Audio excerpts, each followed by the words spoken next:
chapter number 2, verses 1 through 4.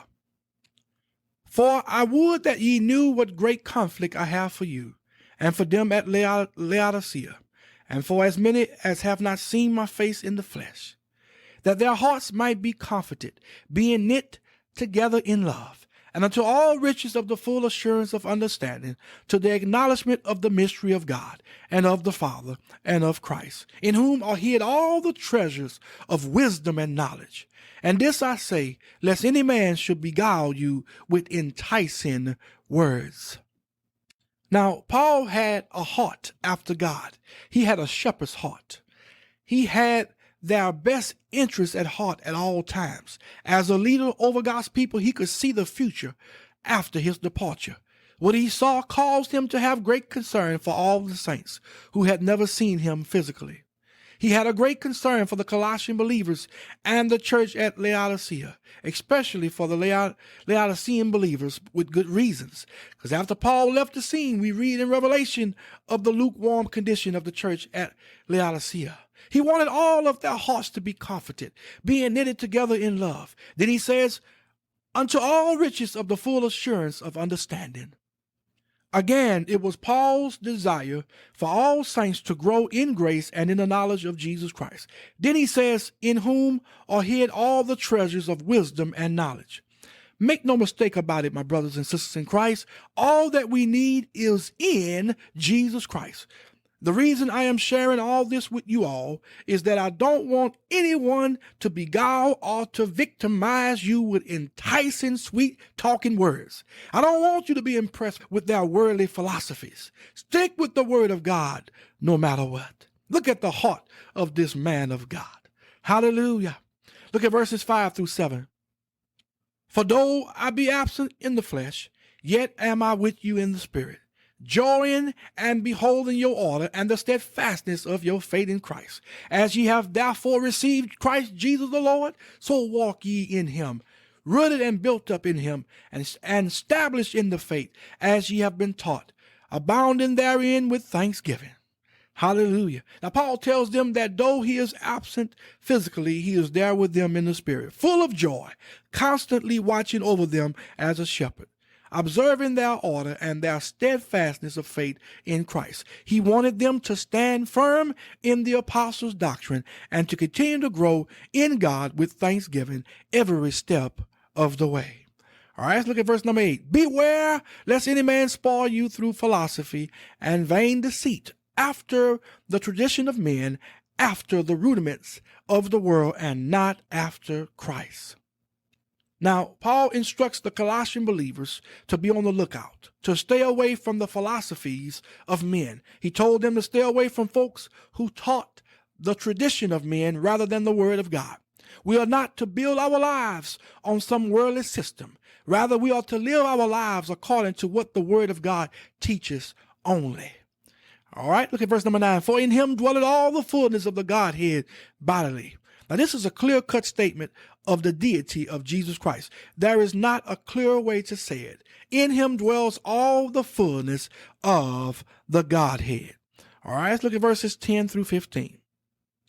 And ye are complete in him, which is the head of all principality and power, in whom also ye are circumcised with the circumcision made without hands, in putting off the body of the sins of the flesh by the circumcision of Christ, buried with him in baptism, wherein also ye are risen with him through the faith of the operation of God, who had raised him from the dead.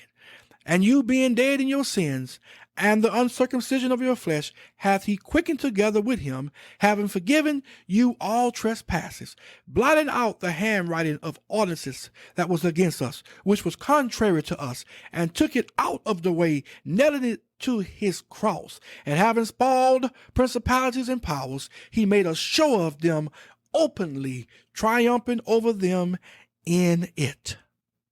Listen, Paul says here that we are complete in him. He tells the Colossian believers that the new birth is the real circumcision. Every believer in Christ has been spiritually circumcised by God.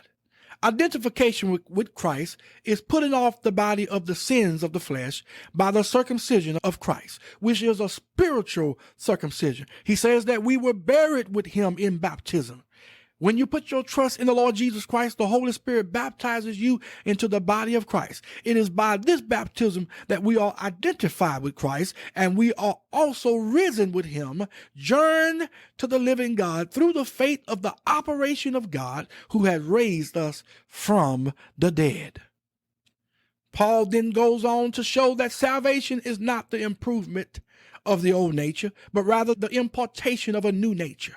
Jesus paid the penalty for our sin. He nailed our sins to his cross. And by completing his mission, hallelujah, by completing this mission set forth for him by the Father, he spoiled principalities and powers, and he made a show of them openly, triumphing over them in it. Hallelujah to the Lamb of God.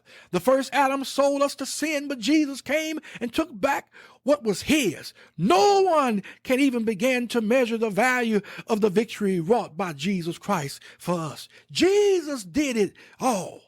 Oh, glory to God, glory to God. Jesus did it all. My God, I feel good here. Look at verses 16 and 17. Let no man therefore judge you in meat, or in drink, or in respect of an holy day, or of the new moon, or of the Sabbath days, which are a shadow of things to come, but the body is of Christ. Now, Paul instructs the Colossian believers not to be tricked into observing ordinances that are only ritual and liturgical, for they have no present value. Now, under the old covenant, God gave certain rituals for his people for only a certain period of time.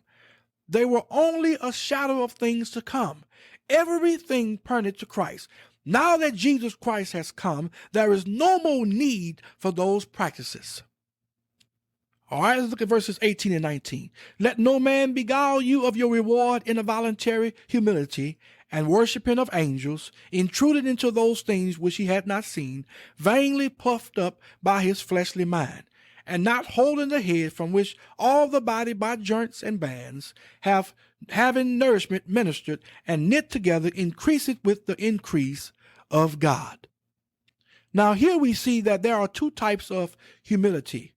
True humility is humbling oneself to God. False humility was that of worshiping angels. Paul instructs them not to allow the Gnostics to deceive them with their false teachings of worshiping angels.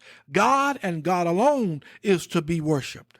The Gnostics and the Judaizers were full of pride because of the observance of these rituals, such as the observance of special days, the keeping of all the food laws, and so on. They thought they were made righteous in doing so and taught others to do the same. But we are no longer under the law. We do not work for salvation. We don't work for salvation. We are nothing without Jesus Christ. Everything flows through him. We are justified by Jesus Christ. He is the head, and we are knitted together with him, increasing on a daily basis with the increase of God. My God, I feel good. Rituals and man-made religions can't save you. You have to come through Jesus. Jesus and Jesus alone is the answer for the world today. Verses 20 through 23. Wherefore, if ye be dead with Christ from the rudiments of the world, why, as though living in the world, are ye subject to ordinances? Touch not, taste not, handle not, which all are to perish with the using, after the commandments and doctrines of men, which things have indeed a show of wisdom in will worship and humility and neglecting of the body, not in any honor to the satisfying of the flesh. Paul is simply telling them, since you died when Christ died, do not return to pre-cross living. Jesus is the only way. We died with him. We were buried with him and rose with him. We are now under a new covenant called grace. We are no longer under the law, nor are we to abide by man-made rituals. We are not to take our Christian liberty and put it back under bondage. Paul tells them, don't you allow the Judaizers or the Gnostics to place you under bondage. There is no need to go back under the law. Jesus was the final sacrifice. It is finished. Jesus said these three powerful words. It is finished. Hallelujah. Out with the old and in with the new. We are now under the new covenant called grace. My God, my God, my God.